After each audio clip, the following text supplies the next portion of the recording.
Shalom saudara-saudara terkasih dalam Tuhan. Pada kesempatan kali ini kita akan mau sama-sama belajar lagi di dalam Injil Matius pasal 7 ayat 7 sampai 11. Di khotbah kali ini saya akan menggunakan metode induktif dalam khotbah saya. Saya bacakan untuk kita semua di dalam Matius pasal 7 ayat 7 sampai 11. Beginilah firman Tuhan dengan judul perikop pengabulan doa. Ayat 7, mintalah maka akan diberikan kepadamu, carilah maka kamu akan mendapat, ketuklah maka pintu akan dibukakan bagimu, sebab orang yang meminta menerima, yang mencari mendapat, yang mengetuk baginya pintu dibukakan. Adakah seorang di antara kamu yang memberi batu kepada anaknya jika ia meminta roti, atau memberi ular jika ia meminta ikan? Jadi jika kamu yang jahat tahu memberi pemberian yang baik kepada anak-anakmu, apalagi Bapamu di surga, ia akan memberi pemberian yang baik kepada mereka yang meminta kepadanya. Saudara-saudari, ada sebuah cerita yang pernah saya dengarkan tentang seorang anak yang datang kepada Tuhan dan terus berdoa supaya ayahnya dipulihkan dari penyakitnya. Hari demi hari berlalu, tetapi kondisi ayahnya tak kunjung membaik, saudara-saudari.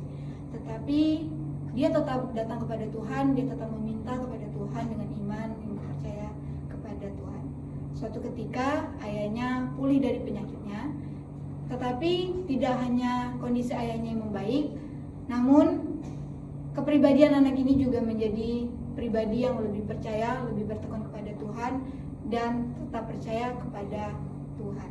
Saudara-saudari, dari cerita ini mengajarkan bahwa ternyata berdoa akan menimbulkan ketekunan kita. Dalam Matius pasal 7 ayat 7 dari ayat yang kita baca barusan juga mengajarkan kita ada 3 faktor atau 3 perintah yang dikatakan Tuhan Yesus yang saling berkaitan dan menunjukkan peningkatan intensitas dalam kehidupan doa orang percaya. Yang pertama adalah kata meminta, dalam bahasa Yunaninya adalah kata aitete yang berasal dari kata aiteto. Makna kata ini adalah memohon atau meminta kepada seseorang yang memiliki otoritas yang lebih tinggi atau mengungkapkan ketergantungan pada pihak yang mampu memberi. Dan sama seperti seorang anak yang meminta barang kepada ayahnya karena dia sadar bahwa dia membutuhkan pertolongan kepada ayahnya dan dia percaya kepada ayahnya bahwa ayahnya akan mampu memberikan apa yang dibutuhkan oleh dirinya. Nah, demikian juga orang percaya datang kepada Tuhan menyadari bahwa dia adalah manusia yang terbatas, yang tidak mampu, tetapi dia percaya kepada Tuhan, dia mampu memberikan sesuatu yang dia minta kepada Tuhan. Nah, doa adalah pengakuan bahwa kita tidak mampu hidup tanpa Allah. Yang kedua adalah kata carilah. Dalam bahasa Yunaninya adalah JTIT, dari kata kerja JTITO. Makna kata ini lebih dalam dari sekedar meminta, tetapi artinya adalah mencari dengan sungguh-sungguh, berusaha menemukan sesuatu yang bernilai dan mengejar dengan kerinduan yang mendalam. Nah, jika berbicara meminta tadi berbicara tentang berdoa, maka mencari ini berbicara tentang doa yang selalu disertai oleh tindakan dan kesungguhan. Seorang yang kehilangan barang yang berharga, dia tidak hanya berhenti mengatakan bahwa aku ingin menemukan barang tersebut, tetapi dia akan berusaha untuk mencari barang itu dengan sungguh-sungguh sampai ia bisa mendapatkan. Demikian pula dengan orang percaya, kita harus mencari kehendak Allah, kebenaran firman Tuhan, dan kerajaan Allah dan kebenarannya. Nah, mencari berarti menggunakan sarana Allah yang telah Allah berikan kepada kita, yaitu membaca firman-Nya, bersekutu dengan orang percaya, dan belajar dan bertumbuh dengan iman. Berdoa yang benar selalu disertai dengan ketaatan dan kesungguhan untuk mencari kehendak Allah. Yang ketiga adalah kata ketoklah. Dalam bahasa Yunaninya adalah kroete, dari kata kerja korowo. Ini artinya adalah mengetuk pintu, meminta akses masuk atau datang dengan ketekunan sampai pintu dibukakan.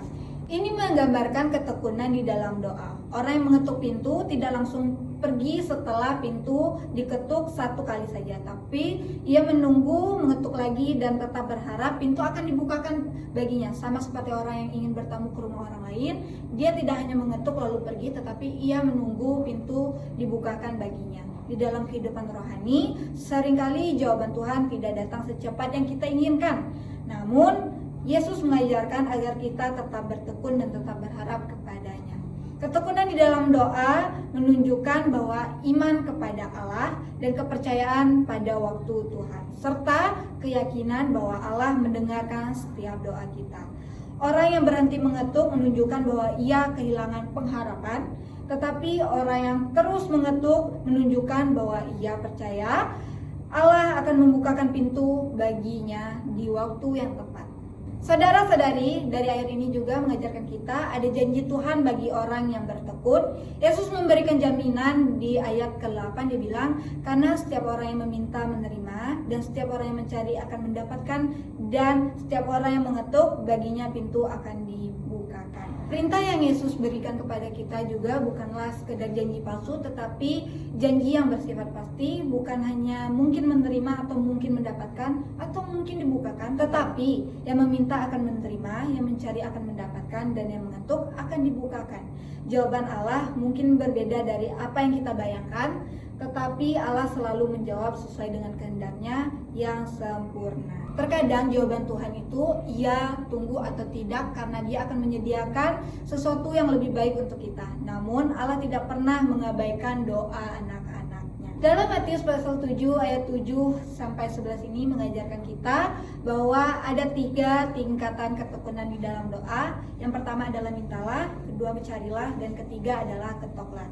Ketiga kata kerja ini ternyata saudara-saudari berbentuk present aktif imperatif yang menunjukkan bahwa perintah ini harus terus-menerus dilakukan, sehingga pesan Yesus dapat diterjemahkan bahwa kita harus teruslah meminta, teruslah mencari, dan teruslah mengetuk. Ketika orang percaya hidup dalam ketekunan dalam doa, ia akan melihat bahwa Allah adalah Bapa yang mendengar, menjawab, dan membukakan pintu bagi anak-anaknya sesuai dengan kehendaknya yang baik dan yang sempurna. Bukan tentang apa yang kita inginkan, tetapi tentang apa yang terbaik yang Tuhan berikan bagi kita.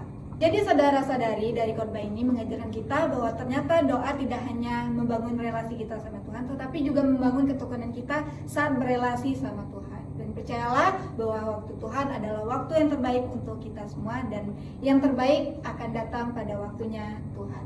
Sekian dari khotbah saya ucapkan terima kasih dan God bless you.